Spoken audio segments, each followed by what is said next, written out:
Durbania live. It's been a little while since we did one live. Yep. But we just watched Crisis on Earth X, all 4 parts on Roku. Yes. And now this is just literally, we just finished. We turn on the camera. I don't even know what to say.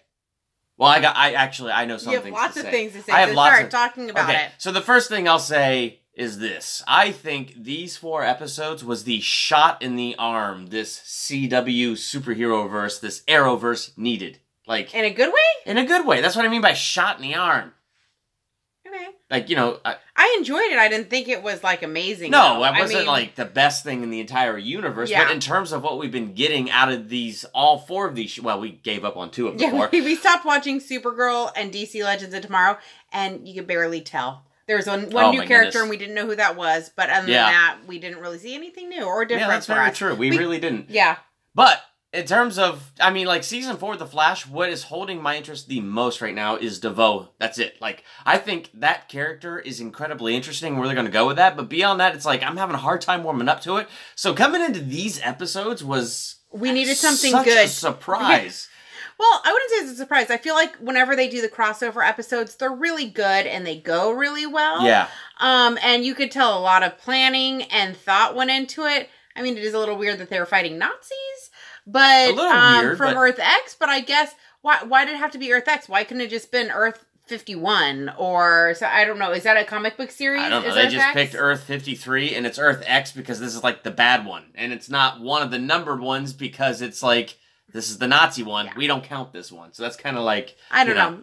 That doesn't really matter. That's neither here nor there. But, you know, I thought this was way better than last year's team-up, where they brought all 4 shows together. I thought this one was way better than that. Well, I think the reason I like this one better is because it focused more on the main characters. Yes. And the side characters, they were there a little bit, but it wasn't... They weren't overdoing it with them. So, because I mean, if you've seen some of my other reviews, I'm not a huge fan of Wild Dog. And, well, really, I'm not a whole fan. I shouldn't say Wild Dog. I should say that Team Arrow. Yeah. It's like, I liked it when it was Arrow, Diggle, and Felicity, like a lot of people did. And it just, I feel like it keeps evolving and evolving and evolving. And I'm like... Well, it's evolving, and I think Arrow's evolving in the wrong direction. What made Arrow seasons 1 and 2 so special was it was about Oliver Queen. Yes. Now, you did bring in Roy Harper, and he, was I enjoyed Arsenal. Roy, and I liked Thea. And Thea then took that over, the Red Arrow, or Speedy. Yeah. So she took that over, but all of that was awesome. Yeah. But, I mean, but that's not neither here nor there. I'm just saying, in this, I feel like because the side characters were not as prominent, it helped. Yeah. Yeah, and I agree with that, because, that's what we love about Green Arrow. Yes. We want Oliver Queen. A couple things I was disappointed about. Mm-hmm. Why didn't they get Martian Manhunter? Exactly.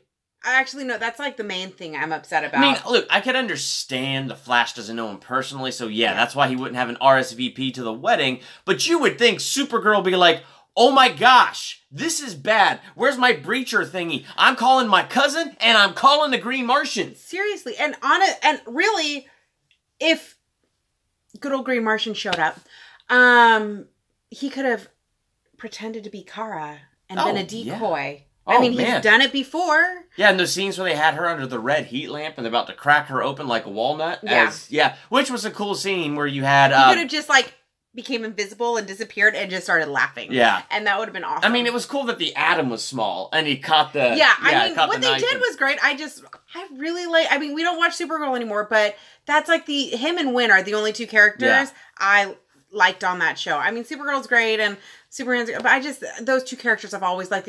All the other characters I go back and forth on. See, on Supergirl, I get why Superman's appearances are limited, because the show's about Supergirl. Yes. So you don't want Kal-El of Krypton overshadowing Kara. You don't want that. But that's not what this crossover is. The crossover is everyone.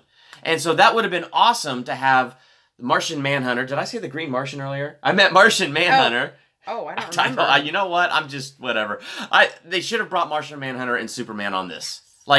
That just would have made this... I mean, it was already great, and really, I'm not complaining. I'm just saying that would have been better. Superman, but he's barely on the show. Martian Manhunter's on it every single week. That's true. So I would have liked him to have been on More important for Martian Manhunter to have shown up for something like that. But overall, I enjoyed the storyline. I felt like our heroes that were on Earth X were not on Earth X long enough. It was barely half of an episode.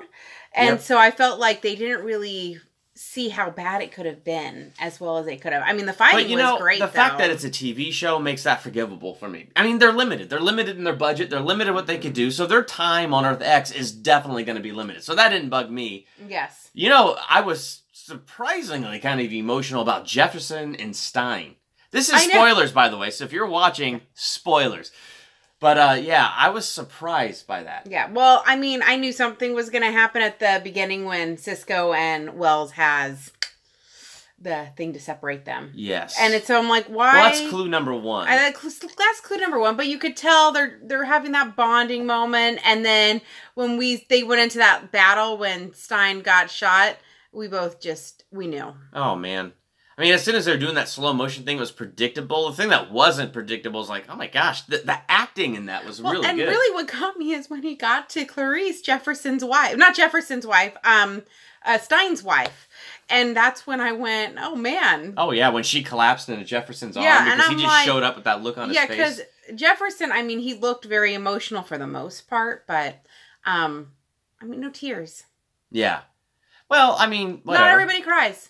Not everybody cries, but he did a good job. I thought that was really emotional. I felt like he did what he was capable of doing. It was way better than Barry and Iris's wedding vows, and then the surprise wedding vows of Oliver Queen and Felicity. Which was also incredibly predictable. Yeah. That could have been emotional. Joe would be okay with them being married without him, so I think that'll be something we hear in the next episode. Yeah, that was interesting. Barry could have ran and gotten Joe. I don't like Felicity. I don't like her. Not anymore. You used to like her. Oh yeah, she was awesome in the seasons 1 and 2. Yeah. And then they broke her character in season 4 when she and Oliver dated. Yeah. I do not like Felicity, and I did not like the whole wedding thing at the beginning of this. And Oliver's all like, hey, will you marry me? Trying to be all quiet about it, not to upstage Barry, but still proposing and all that stuff. And she's like, no! Like, so loud, everybody heard it. Oh. Well, because that's Oliver and Felicity. Well, no, that's not Oliver and Felicity. That's Felicity. Yeah. She is drama for the sake of drama. She used to be awesome, and now she is irritating.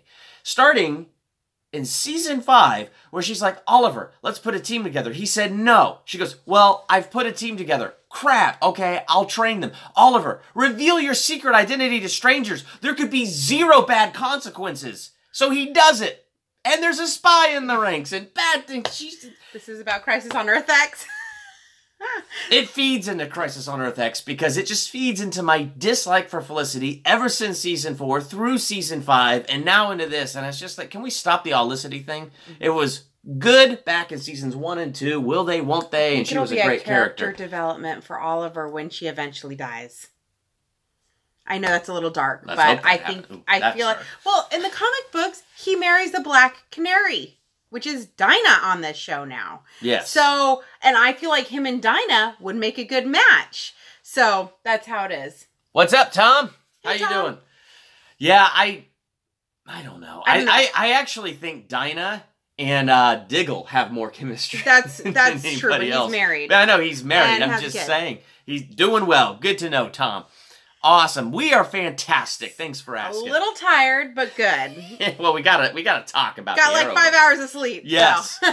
Well, I mean, I don't know what else to say. I mean, yeah, I can have negatives and nitpicks here and there. Felicity's just a character that overall drives me crazy. It's not anything this episode did that was special and annoying. Yeah, well, so for the whole series, the action was pretty good. I mean, obviously lots of CGI and not as good quality as if you go to the movies, but for the TV shows and for shows like this, especially on the CW, it was pretty good. Yeah.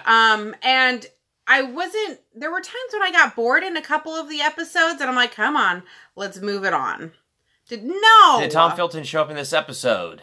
No. Say my father will hear about this. That would have been great if Tom Felton showed up in this episode. He did not. No, show up at all. Who did I say I would rather him be here? Oh, the stretchy guy. The stretchy guy that's in the show. I cannot think of his name. He irritates me. I don't like the stretchy guy. Luckily he was not in this crossover, and I was very happy about that. If DeVoe is the one thing that has me beyond interested with The Flash Season 4, stretchy guy... is turning you off. Is the antithesis Plastic Man. Or elastic... Oh, I have it in one of my other reviews, because I actually looked it up. I don't know. Nothing with rubber. It's like elastic. The point is I don't even care to think about it. I don't, even if he's a good comic book hero, I don't like him on The Flash. Yeah. His humor is weird and off-putting. Tom Felton was great on the show. And, so they could just wrote him off. Well, he was there for one season. He had a contract for, I think, 13 episodes. And he was so good. But they wrote him off just so easy. Not even like a goodbye. Look, if they had to have an extra person, get rid of Stretchy Guy and bring in Tom Felton. Or get rid of Stretchy Guy and bring in frickin' Wally West, who, I mean, was he at the... He was at the beginning of this. And then we did... Yeah, he made Joe and Cecile and made them disappear, and we didn't see him again. I'm like, come on, he's a big character. He is a bring big in the character. Kid Flash. Bring in the Kid... You hear us, CW? Bring in the Kid Flash. Well, it's too late. The show's done. Yeah, not have him be knocked out in the first 2 minutes of the fight. Gosh. Anyway... I know. I don't know. Was he knocked out in the first 2 minutes? No, he just was gone after the first 2 minutes. Okay. I'm talking about like the beginning of season 4. Anyway, what I'm saying is, so you're hearing some of my venting of the other things going on in this show, which is why I really like this crossover. Yes. This crossover was the good superhero action. Tom says, were there any digitally removed mustaches in this episode? I can honestly say I'm pretty sure no. Lucas says hello. Now that was a crossover. Lucas... That was a crossover.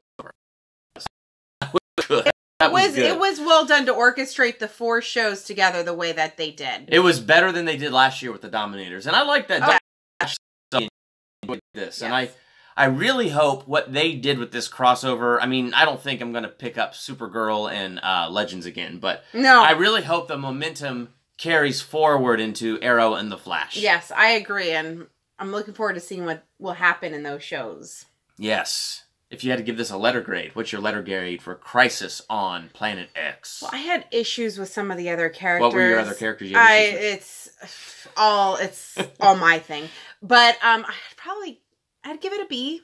I mean, B minus. I think I'm B plus. Okay. But that's hard because... I think it's because I'm weighing it against the other shows, and I've been having a lot of issues with the other shows. For a TV show, it felt very cinematic. The music was really good. The chemistry with all the characters was really good. It felt really good, yeah. And yeah, the whole thing was just a lot of fun. So, I mean, as much as I might have negatives with it, who cares? I had fun with it. Yeah. So there it is. That's our grade on As She Sneezes, the vampire. So anyway, that's what we thought on Crisis on Earth X. What did you think? Please be sure to let us know in the comments. Tom says, I see that you're paid by DC to give them a positive grade. My husband is very optimistic. And Lucas says, I honestly preferred it to Justice League. Yeah, Wow. Did I prefer this to... Okay, here's Superman. Justice League at least had Superman. Yes. And I'm a Superman nerd. I really am. And I wish DC was paying me to give favorable grades. I still wouldn't because I have to be honest, but that'd be awesome. No, but you still give DC higher grades just because you love it. The Marvel movies are good, okay? I give them good grades. You're optimistic with everything. Well, that might be true. I'm the cynical one. I like the Marvel movies, and I like the DC movies. Yes. There. Okay. No mean stuff in the comments about that. Anyway, in the comments, what did you think of Crisis on Earth? Yes, that did escalate quickly, Tom. What did you think of Crisis on Earth X? Let us know in the comments, and please hit that subscribe button and become a Durbanian. Next to the subscribe button, hit the bell, so that way you're notified the moment I drop new videos. Lucas says Superman came in the Supergirl Season 2. If he was there, it would have been perfect. Yes, it would have been perfect. It really would have been. Yes. Thank you, Lucas, for agreeing with me from what I said earlier. If you were not watching earlier, he talked about that. So, hit that subscribe button, hit that bell. I'm Durbin. I'm Laura. Thank you for checking out Durbania.